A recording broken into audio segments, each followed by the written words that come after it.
the last of the years. We're wrapping up 2024. I can't believe I'm saying that, but we are in the last month of this year already. I'm Dr. Vidal, and we're here at Pure Plastic Surgery. We meet every week for this Tuesday Tips, go over different topics and answer your questions. So thank you so much for joining in.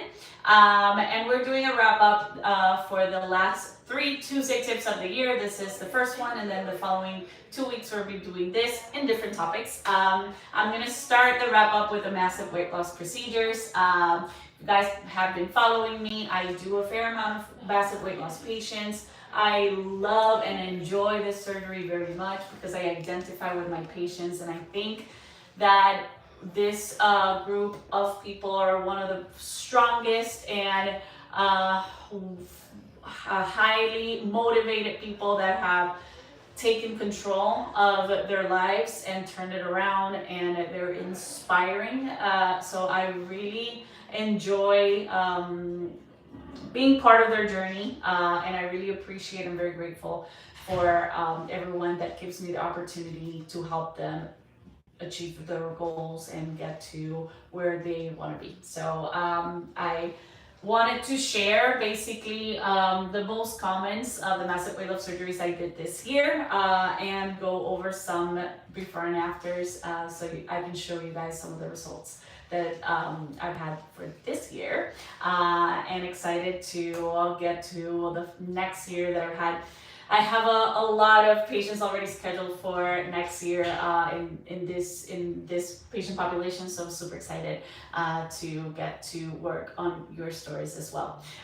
So what's the most common surgery I did this year for for massive weight loss is the mommy makeover. The mommy makeover, it's really breast and tummy tuck combined. So for massive weight loss patients, this is very common because pregnancy affects same issues or same areas, or very commonly same areas as massive weight gain and weight loss, which is breast shape, volume, and also abdominal shape and abdominal wall anatomy and strength. So the mommy makeover is a perfect procedure for these patients because it lifts the breast and also gives volume. A lot of these patients really need to add an implant because with the massive weight loss, they lost density and volume of their breast. And most of them have the excess skin, but they lack that volume of breast. And it doesn't have to be that you want to be a lot bigger or you want to increase in volume, but it has to do more to regain the shape because the tissue of the breast has lost that density and that shaping.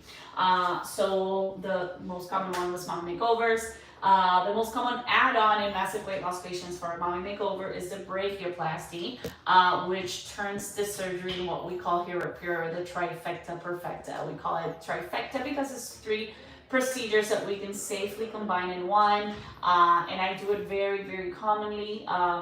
The breast procedure can be a breast reduction, it can be a breast lift with or without implants. It all depends on your goals, and like I explained, depends on the density and volume of your breast.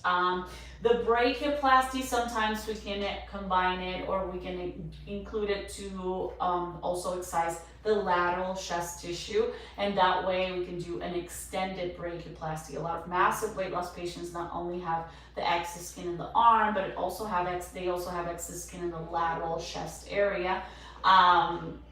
So that bra roll in that area, and what we can do is basically extend. If this is the arm here, kind of the incision will go here in the lower part of the inner arm, and then towards the lateral part of the chest towards the breast, and kind of excise this lateral chest tissue, and that can be added to the trifecta perfecta to achieve a more sizzled and a more contouring of that lateral chest, upper back or lower back area. Okay, so the most common order I recommend my patients, so it's first starting with the trifecta, so the mommy makeover with arms.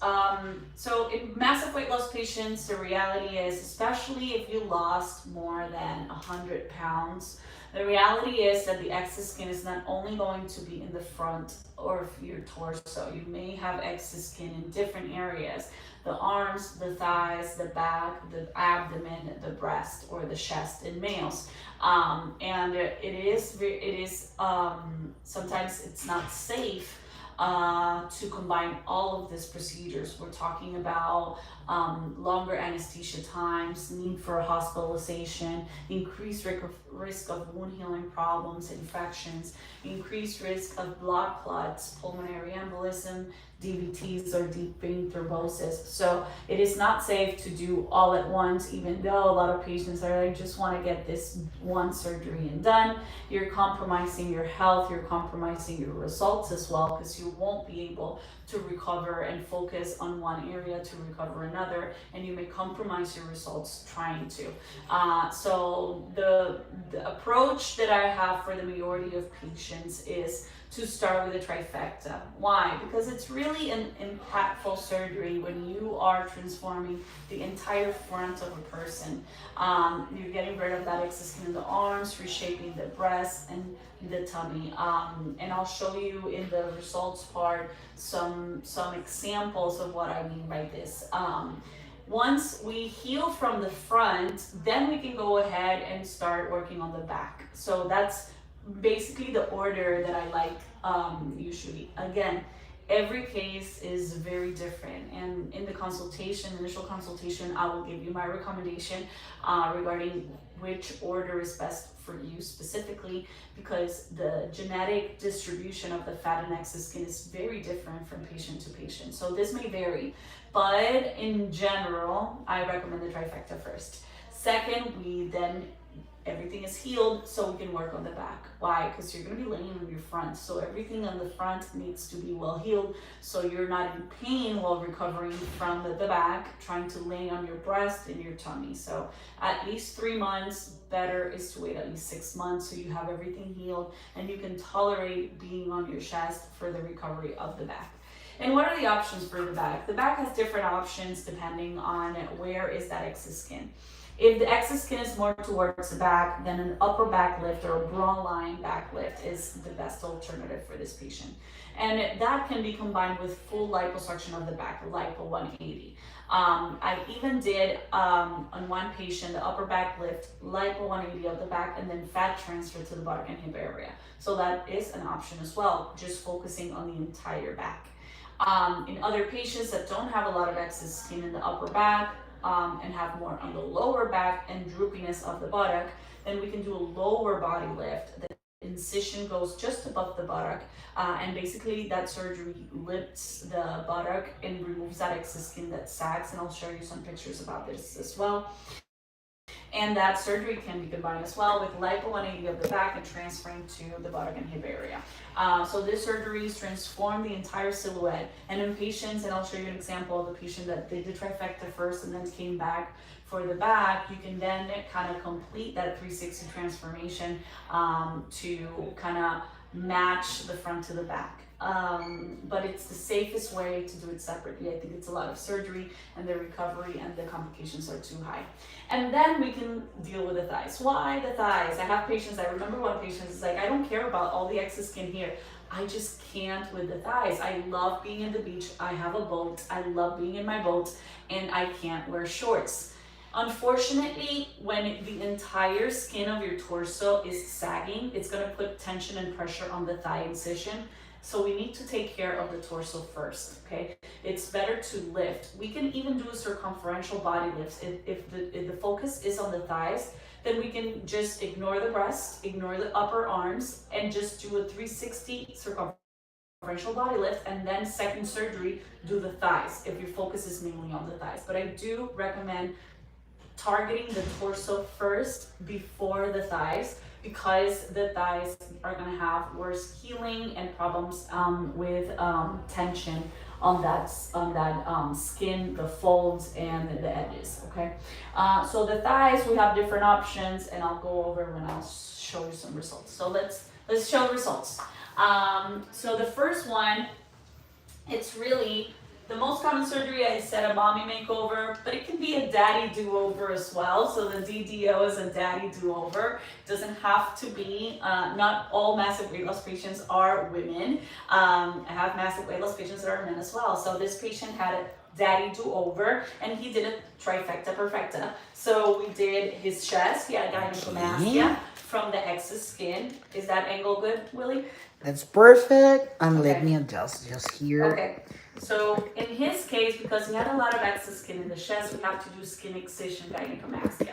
So you see the scar goes in the lower part of the chest transversely, and I did what's called a nipple graft, which is basically removing the nipple as a skin graft or as a sticker, and basically replacing it in the right position. And you can see the better contour of the chest, flat, better shape, and also getting rid of that sagginess, which he hated. He didn't wear anything tight for the gym, because any shirts that were tight, because he was self-conscious about that excess skin. So he's super happy. And for the patients that are like that are limiting themselves from wearing or going to the beach because of the excess skin, that they're super happy with the scars. They don't care about the scars. They just care about the contouring of the chest, which was his priority. So we did the nipple graft, we did the tummy tuck, so removing that excess skin in the belly, and the arm. So we did an arm lift as well. And now he will be coming back to do his back shortly. In a few, I think it's in a few weeks, 2 months, okay? So I'll be showing more of the before and afters in this case later on. And this patient, you probably have seen in my social media, she had an impressive 200-pound weight loss with diet and exercise. Her strong will, her discipline, her courage, I really, really admire. And she decided that her area that bothered her the most was her torso. She has excess skin in other areas. She has excess skin in the arms, in the upper back. The breasts are droopy, but her main goal was to achieve a 360 removal of that excess skin. So that's what we did. So we did a circumferential body lift on her. It includes the tummy tuck in the front, repositioning of that belly button. I did liposuction on the waist, so you can see that contouring on the waist. And then on the back, we did the lower body lift, lipo on the flanks, and removing that excess skin. She's super happy, and she will probably come back then for the back later on. She's still planning on that, but super happy with the initial stage of the surgery. And this is something that we need to come to terms with, that you have to be okay and understanding that in the middle there are going to be some excess skin in areas that you may have not noticed as much before because you were focused on the main area of concern. And now that this area of concern is removed, then you're going to be focusing on those areas that now seem more bothersome to you. And we will get there. It's just the process, right? It's like when you went in that massive weight loss, you lost the initial 20 pounds and you were excited, but you still didn't see the end. So, and you got there, right? And it's a process and you went through that. So that is the same way I explain the reconstructive part of it, or the removal of skin part. So it is a process and you will get there. It just takes time, okay? Oh no. Oh, It died. no. No, I charge it. Okay. So, okay. Willie, safe today. Okay, so, and this is another example of a massive weight loss patient. She has come for 2 stages so far. She is coming back for the 3rd next year. So super excited to see her back.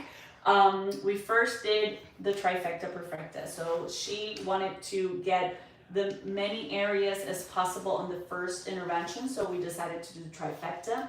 Breast reduction in her case, she was droopy but also heavy. Some patients after massive weight loss, they still have heavy breasts, so her focus was more on reducing that heaviness. She had neck pain, she had rashes, so she wanted to get rid of that excess breast tissue that caused her all the symptoms. Tummy tuck and brachioplasty. So we did all of that. She healed from that and then came back for the back. So this patient is the one that I was mentioning that her main area of concern was the upper back rolls that you see there. She does have some droopiness of the buttock. She does have excess skin also in the lower area of the back, but the area that bothered her the most was the upper back. So let's start with that.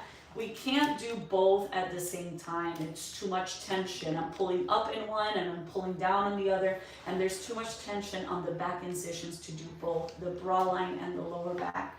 So we have to choose. In her case, again, she focused on the upper back because that area here was the one that bothered her the most. So we did the upper bra line back lift, and you can see here how it healed nicely in combination with lipo 180 to the back, focusing on that shaping on her waist, and fat transfer to the buttock and hip area. So she's super happy with that new volume in her buttock. She just wanted shaping. She didn't want anything huge or anything very dramatic. It was more shaping because she felt very square in the before picture. So she's super happy, just thinking about now coming for her thighs. So that would be the next step for her.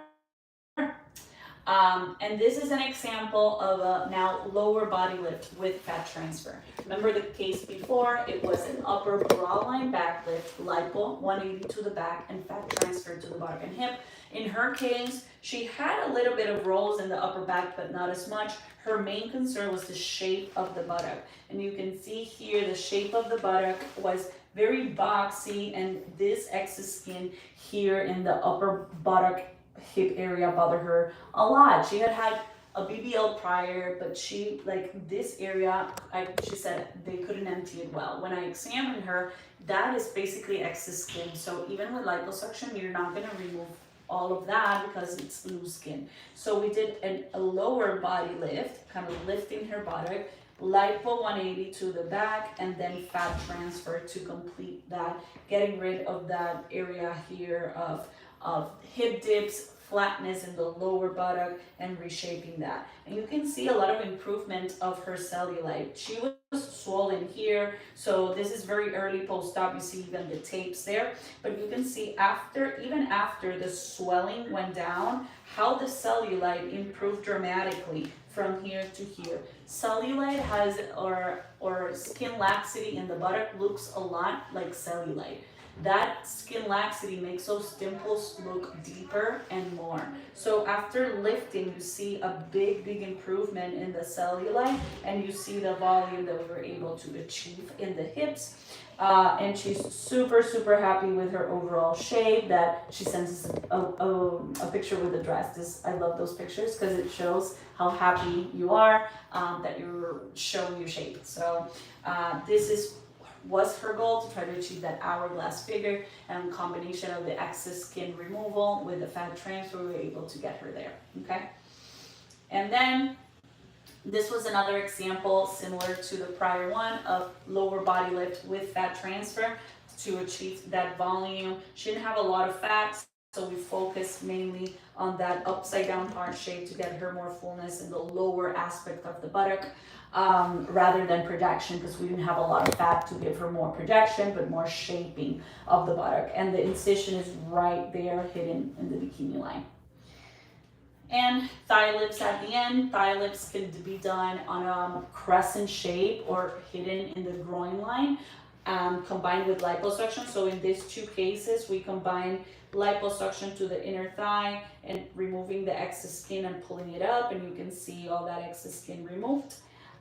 As well as here, all that excess skin removed, and the incision hidden here in the groin area. Or if you have a lot of excess skin, like this patient, that the excess skin extended towards the knee and a lot of wrinkling, the wrinkling is because of the excess skin, then we decided to do an extended thigh lift, which the incision goes in the groin, pulls it up. I also did liposuction to the entire inner thigh, and basically in the center or middle of the inner thigh going towards the knee. And you can see the massive improvement in the wrinkling, because the wrinkling is basically loose skin. So she is super happy because she was very self-conscious about that wrinkling, and she wasn't wearing any skirts or any shorts because of that. So even though she has the scar that goes down, getting improvement in the overall contour of the thigh was her priority, which we were able to achieve. Okay, so a lot of, and I can go here for hours going over different procedures, different options. I shows, you know, the more highlighted cases, but if you go to my Instagram, you can see a lot more of these beautiful cases and their stories, which is why what I really love about this patient population. And what I wanted to show you guys is the diversity of things. Sometimes people think that there's not a solution to your particular issue or your particular area of concern. And with this type of reconstructive surgery, we can tailor it depending on where is it and kind of make the plan that fits you. So I'm very, very happy for the 2024 wrap and looking forward to 2025. I'll get 3 questions. BMI. BMI, very good question, okay? So BMI, max BMI is 33.5. So your BMI needs to be less than 33.5. I do encourage everyone to go less than 30 though. Less than 30 has decreased risk of wound healing problems, decreased risk of blood clots, pulmonary embolism, and better results because we can be able to remove more skin and tighten everything more. But I do understand that there are patients with that excess skin that cannot get to the goal of less than 30. So that's why I go up to 33.5. Above this, the risk is just too high and it's better to get it down to less than 33.5. Okay, this is like the same question, but it's gonna be 2. Okay. Okay. You're gonna say it. Yeah, Okay. after weight loss surgery and after semaglutide, how long they should wait? Okay, good. And that's a good question. Okay. Two different questions, but Different? Yeah. on the Okay, same so- topic. Yeah, yes.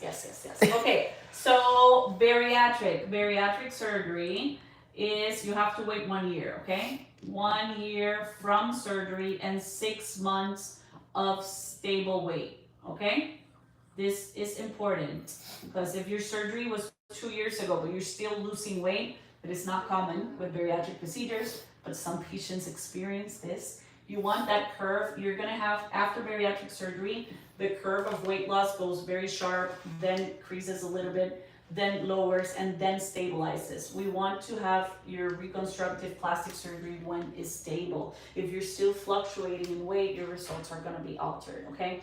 Semaglutide, I wanna go with a 6 month of stable weight as well, okay? The important thing about semaglutide is that you are having good nutrition. Sometimes with semaglutide, people don't focus on the nutrition aspect of it, and you basically what you're doing is eating less. But if you're eating less of just carbs, you're not getting good nutrition. You have to then prioritize your proteins, you have to prioritize your vegetables, your good carbs. Carbs are good, you know, we need good carbs. But if you're just eating French fries, that's not great, okay? Because you're gonna get full very easily, okay? So semaglutide patients, focus on your nutrition, stable weight for 6 months, and you have to be able to stop the semaglutide for at least 2 months, okay? 1 month prior to surgery and 1 month after surgery, okay? Things to consider when you're planning for surgery. That's it. Yeah, just 2 questions. Okay, awesome. Thank you so much, you guys. Again, this was a great year for this patient population, for every patient, but I mean, I'm focusing now on massive weight loss patients, and it is a privilege to help all of those patients get to their goals. I want to thank all of my prior patients and future patients that are coming up for trusting me in doing your surgeries. I really appreciate that. And looking forward to 2025 to a better year, okay? I'll see you guys next week for the 2024 wrap up on lipo, BBL, and focusing on more body contouring with liposuction cases. See you guys next week.